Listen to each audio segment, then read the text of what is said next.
Hello everyone. Today our topic is next method earning capacity method, जो कि हम कर रहे थे वैल्यूएशन ऑफ शेयर का। टू मेथड हम ऑलरेडी कर चुके हैं, net asset method and yield method. And now earning capacity method, जिसको हम बोलते हैं कैपिटलाइजेशन मेथड। जैसे कि हम फर्स्ट मेथड में जो भी शेयर की वैल्यू कैलकुलेट करते थे वो एसेट बेस्ड मानकर करते थे, एसेट के बेस पर कितनी कंपनी की एसेट है। सेकंड मेथड हम करते थे उसकी जो डिविडेंड डिक्लेयर करती है, डिविडेंड यील्ड मेथड जो है, जितना कि कंपनी कितना डिविडेंड डिक्लेयर करती है उसके बेस पर शेयर की वैल्यू। लेकिन जो आपका अर्निंग कैपेसिटी मेथड है वो अर्निंग बेस पर है, यानी कि कंपनी कितना अर्निंग कर रही है, यानी कि कितना कमा रही है। ठीक है, जो कि मेथड इन दोनों से अच्छा बताया गया है।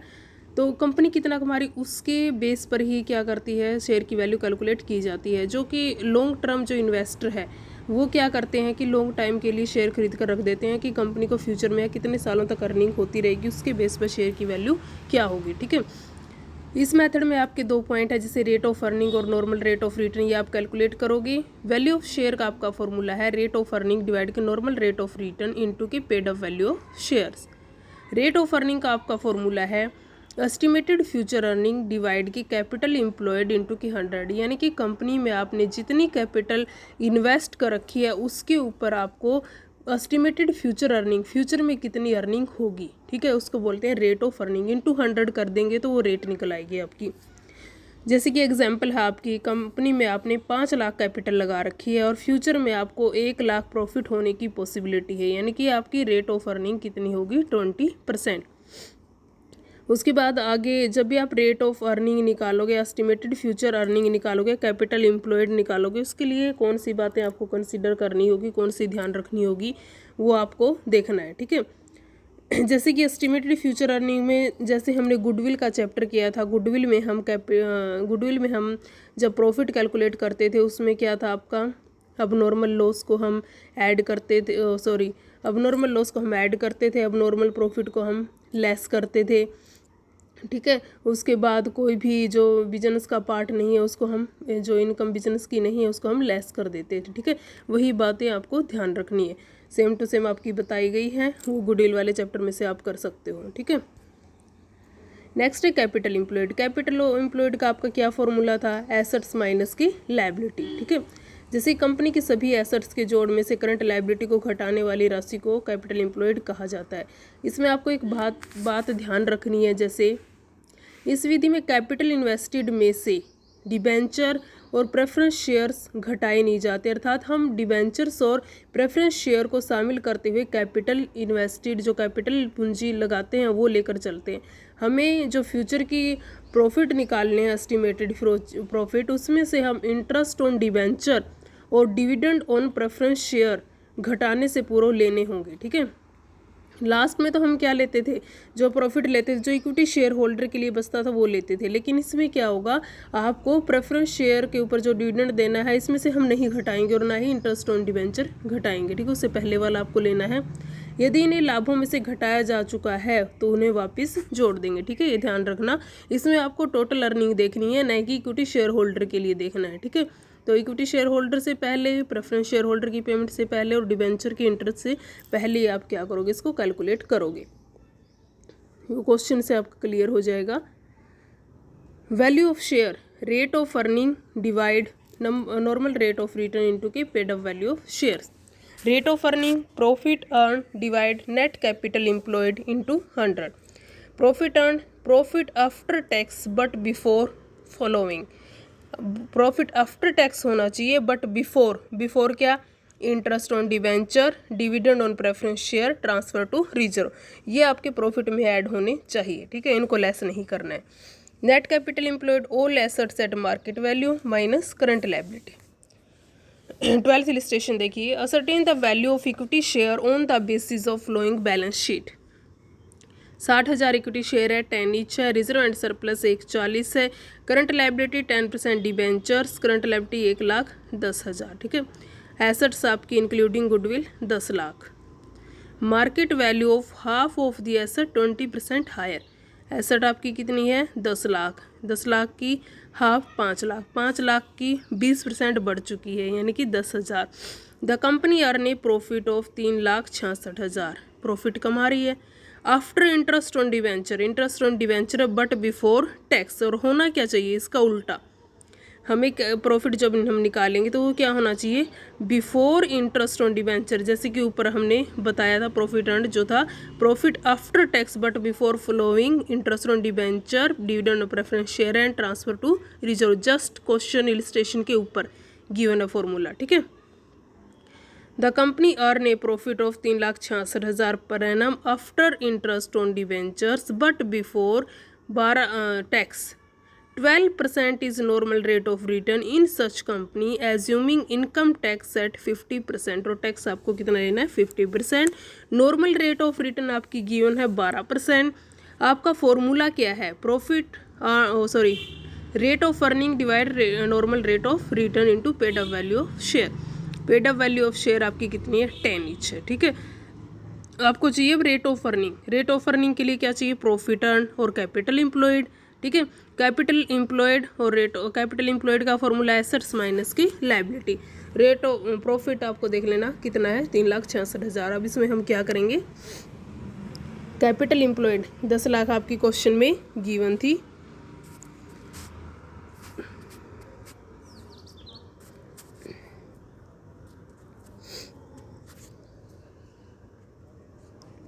उसके बाद आपकी जो एसेट थी 5 जो हाफ एसेट थी 10 का हाफ वो आपका 5 लाख, उसकी 20% बढ़ी थी यानी कि 1 लाख, मैं सॉरी गलती से 10,000 बोल गई थी, 1 लाख आएगा इसका। Gross capital employed 11 lakh, current liability हम लेस कर देंगे, बचेगा आपका नेट कैपिटल एम्प्लॉयड 9,90,000, ठीक है।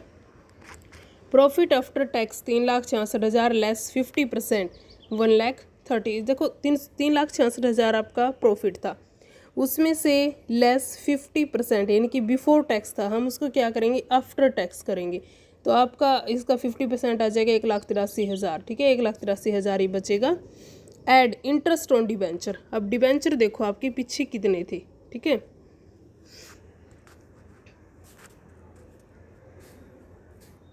अब इसमें आपके डिबेंचर है 1,50,000, इसके ऊपर आपका 10% कितना होगा 15,000, ठीक है। तो 15,000 आपका इंटरेस्ट आ जाएगा। उसके बाद आपका आएगा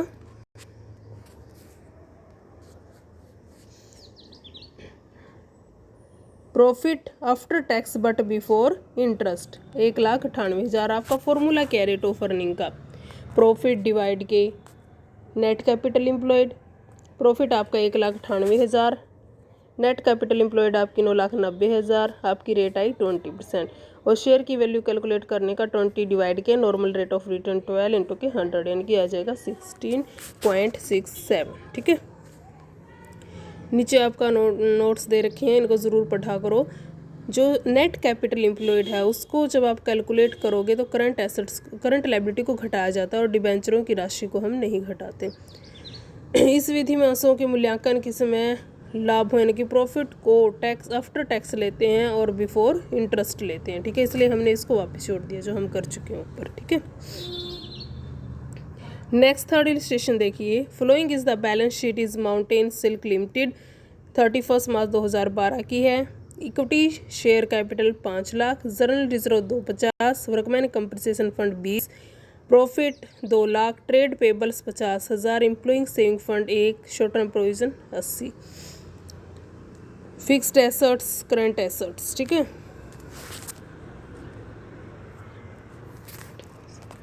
trade receivable 180, cash 80, current assets आपकी 20,000, shares expenses. All the assets are worth there book value except fixed assets which on recent valuation are worth 9,60,000।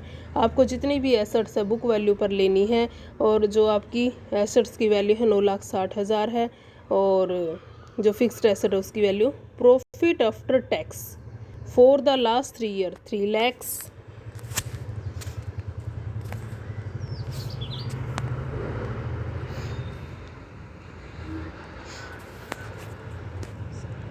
Profit after tax आपकी 3 ईयर्स है, 3 lakhs है, 3 ईयर्स का 2,60,000 है, 3,10,000 है।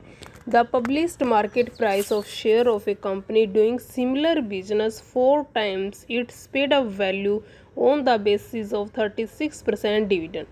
इसने ये बोला है कि हमारे जैसी एक कंपनी सेम बिजनेस कर रही है और उसकी जो अर्निंग है हमसे 4 गुना ज़्यादा है और उसकी है 36%।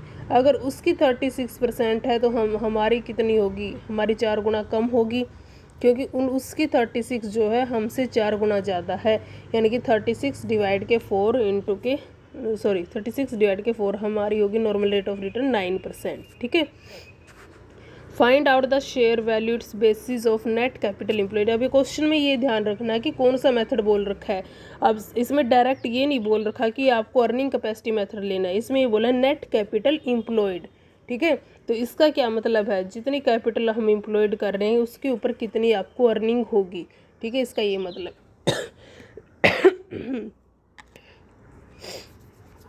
अब देखिए सॉल्यूशन।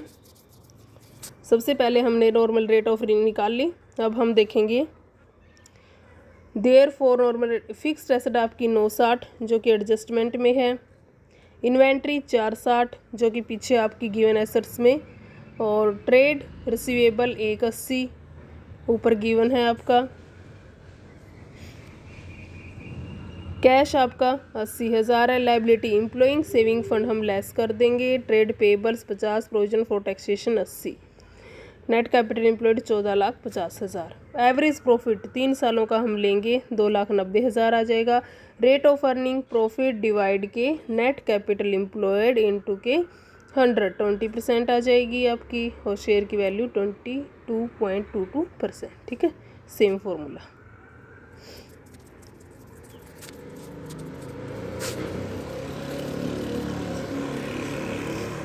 नेक्स्ट क्वेश्चन देखिए, इसमें 31 मार्च 2012 company position was same to same है, थोड़ा सा डिफरेंट है। Equity share capital 4,000, equity share 100 is 4 lakh की।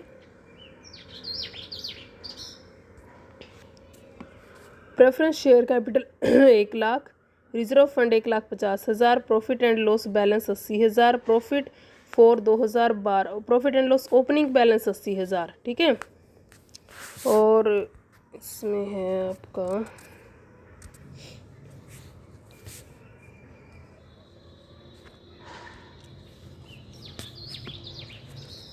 Profit for 2012 4,30,000। इसको ध्यान से देखना, प्रॉफिट फॉर 2012 बिफोर टैक्सेशन है 4,30,000, ट्रेड पेबल्स 48,000। उसके बाद एसेट्स देखिए, लैंड एंड बिल्डिंग आपकी 80, डेप्रिसिएशन लेस कर दो, नेट वैल्यू आ जाएगी 70, फर्नीचर आपका 3,000, गवर्नमेंट सिक्योरिटी आपकी 335, current inventory at market value 450, trade receivable 3 lakh, provision 20,000, यानी कि आपका बचा 280। ठीक है, trade receivable. Cash at bank आपके 60 शेयर, इशू एक्सपेंसेस को हम इंक्लूड नहीं करेंगे। अब देखिए, you are given the following information. Building आपकी 3,50,000, लेकिन ऊपर कितनी थी 70, ये हमें नहीं लेनी है। ठीक है, हमें कितनी लेनी है 3,50,000 लेनी है। ठीक है, उसके बाद आपका the company doing similar business show A profit earn capacity. एक सेम कंपनी है जो सिमिलर बिजनेस है हमारा, उसकी अर्निंग कैपेसिटी कितनी है 15, यानी कि ये क्या हो गया आपकी नॉर्मल रेट ऑफ रिटर्न। उसके बाद profit for past 3 year have shown an increase और 50% अर्निंग। ये आपका इंपॉर्टेंट पॉइंट है कि जो आपका प्रॉफिट है हर साल एनुअली 50,000 बढ़ रहा है। ठीक है, हर साल एनुअली आपका 50,000 बढ़ रहा है। ठीक है, आपकी जो बैलेंस शीट है ये कब की है, ये देखो पीछे बैक करो, 31 मार्च 2012 की। कितने की है, 31 मार्च 2012 की। और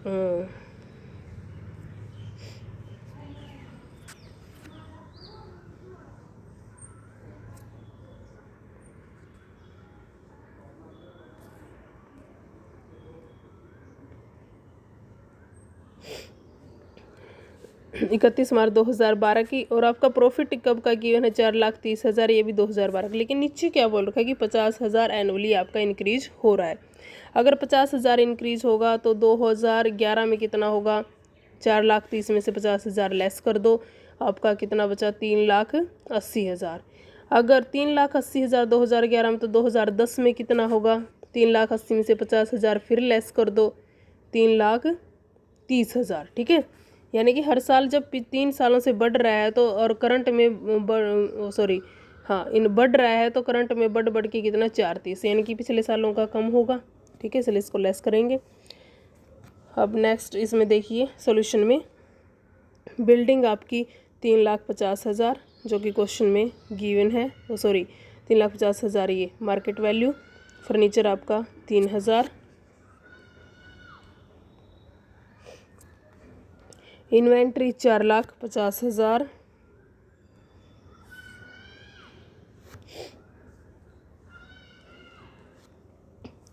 trade receivable 280, cash at bank 60,000, trade payables आपके 48,000 नेस कर देंगे, आपका आएगा नेट कैपिटल एम्प्लॉयड 10,95,000। प्रॉफिट 2012 का 4,30,000, 2011 का 380, 50,000 इसमें से लेस कर दो, 380 आया जो मैं बता चुकी हूँ। 2010 में 330। एवरेज प्रॉफिट अब देखो इसमें ना हर साल प्रॉफिट घट रहा है। 2012 में 430 था, फिर 380 था उससे पहले, या ये मान के चलो 2010 से रेगुलर बढ़ रहा है। ठीक है, तो हम इसमें कौन सा मेथड लगाएंगे, वेटेड एवरेज प्रॉफिट मेथड। जैसे 2010, 11, 12 हमने लिख लिया है इधर, उसके बाद प्रॉफिट 1, 2, 3 इसका वेट प्रोवाइड कर दिया है। ठीक है, इसमें देखो इंटरेस्ट ऑन गवर्नमेंट सिक्योरिटीज़ के ऊपर हमें इंटरेस्ट मिला होगा जो कि हमारे बिजनेस का पार्ट नहीं है, तो उस इंटरेस्ट को हम लेस कर देंगे। ठीक है, 4 लाख के ऊपर 4% था, वो 16,000 हमने लेस कर दिया। ठीक है, अब टैक्सेशन आफ्टर टैक्स हमें लेना है, 50% क्वेश्चन में गिवन है। ठीक है, और साथ में इसका थर्ड पॉइंट भी दे रखा है आपका, बिफोर टैक्सेशन है, लेकिन परसेंटेज गिवन हमारी नहीं है। लेकिन जो प्रॉफिट है 2012 का बिफोर टैक्सेशन, हमें लेना क्या है, आफ्टर टैक्सेशन। ठीक है, तो अगर रेट गिवन ना हो तो हम 50% मान के चलते हैं। ठीक है, तो 50% हम लेस कर देंगे, 1,90,333 आपका बचेगा। Rate of earning, profit divide के कैपिटल एम्प्लॉयड इंटू 100, 17.38। और शेयर की वैल्यू कैसे कैलकुलेट होगी, रेट ऑफ अर्निंग डिवाइड के normal rate of return into के 100, यानी कि 115.87 पर शेयर। ठीक है,